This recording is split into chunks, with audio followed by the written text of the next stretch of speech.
Hello everyone and welcome to my channel, and today I'll be reading a multi-character existence by me. So let's get into it. Childe. Childe actually was not really focusing when you walked in on you, but when he saw you in there, he looked at you and chuckled to himself. You look really hot, Wyan. And then you turned around, taking a pillow and throwing it at his face. Seriously. No respect for personal space, and no respect for the closed door. Out, Childe. Out, I said. Now come on. Don't make me get mad at you.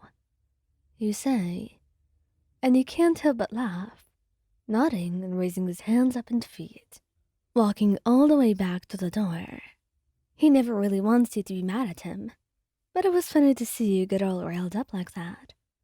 But once it was over and you were out of the room, fully dressed this time, he wrapped his arms around you tightly, kissing your cheek over and over until you were laughing.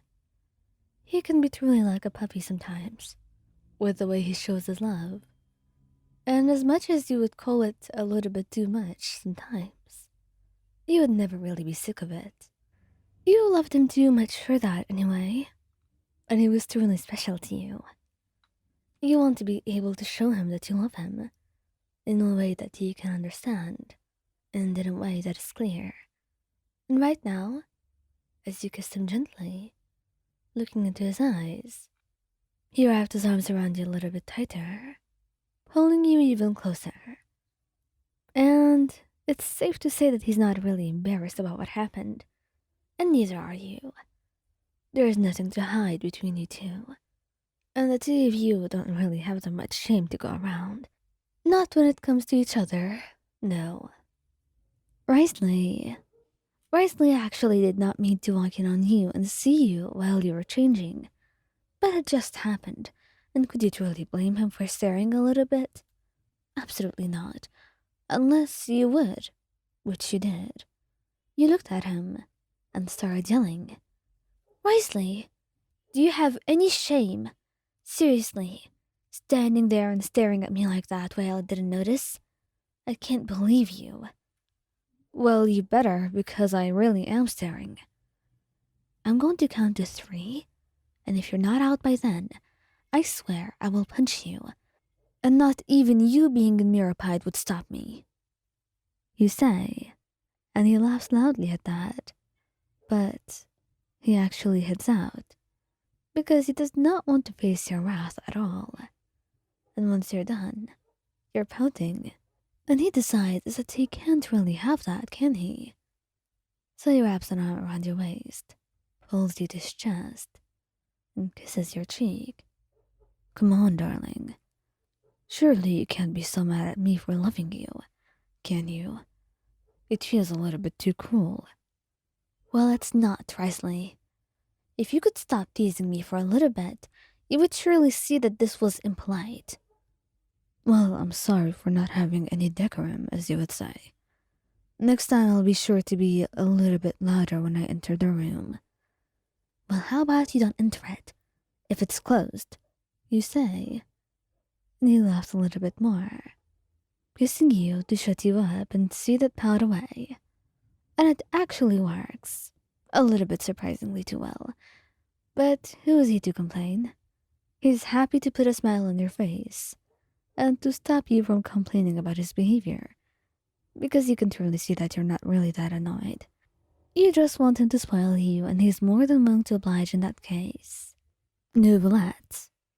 Neuvillette would actually be very shy and very apologetic.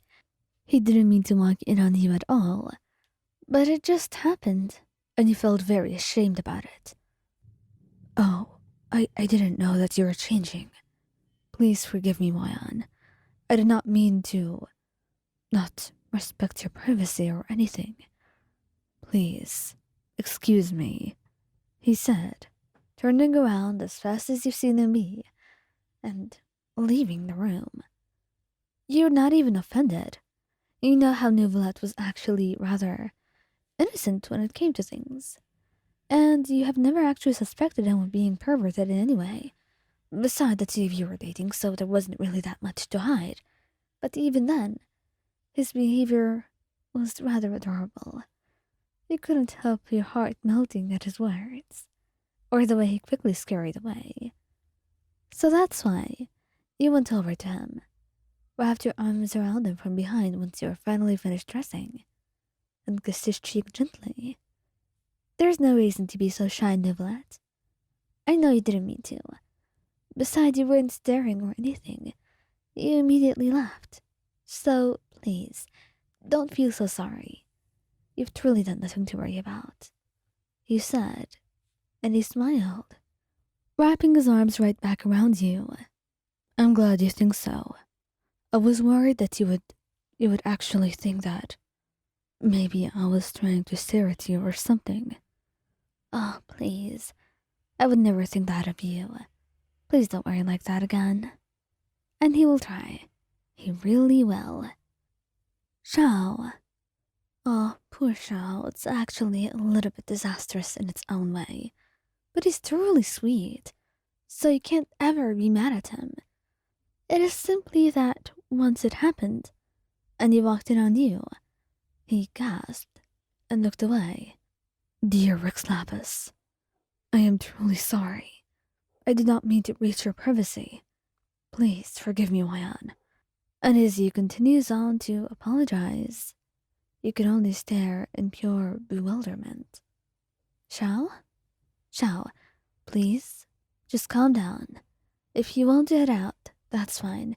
If you want to stay, that's also perfectly fine. I don't really mind. Please don't be so embarrassed. There is nothing wrong, okay? He truly does not believe that, as he immediately heads out, apologizes once more, and then when you get out of the room, you find him curled up on the couch, staring at the ceiling like he's regretting his life choices. Xiao, please, why are you so ashamed? The two of us are dating, aren't we? So there is nothing to be truly ashamed of. Please let go of this. I didn't want to do something as impolite as that, or any perverted behavior. And yet, you chuckle, shaking your head. It's not perverted behavior. I'm sure you're just misunderstanding things. But since the two of us are dating and we're close and I trust you, there's no problem at all. Besides, you have not been staring weirdly or anything. So I don't think there's anything for you to be bothered about. Okay? You say.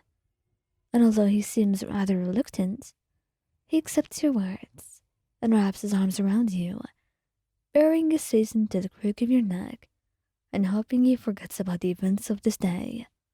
Lyney. Lyney is rather nervous about a lot of things, and that's why he puts up a front that seems so confident that nobody could ever doubt him, not even you. So when he walks in on you while you're changing, he seems rather startled, caught off guard, but he covers his eyes, laughs, and turns around.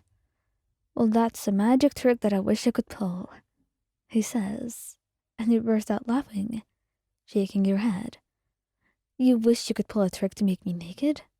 No, that's not. I mean, sure, if that's what you want. You laugh louder. He seems rather awkward, and when you're dressed, you kiss him, and he chuckles, blushing brightly, but he wraps his arms around you, pulling you in to kiss you once more. You see, I was just a little bit startled. Even a magician gets startled sometimes. Surely that's all that it is, and not that you've been wanting to see this for a while? Let's not talk about that, okay? You laugh, letting it go. But he certainly remembers this for a while, and as much as he wishes you could have stared, he knows that with this willingness that you seem to have, he's bound to walk in on you once more. And maybe next time, he won't be so startled, and he'll be able to even look at you properly, if you don't mind, which from the looks of it, you do not at all. and he is rather glad about that.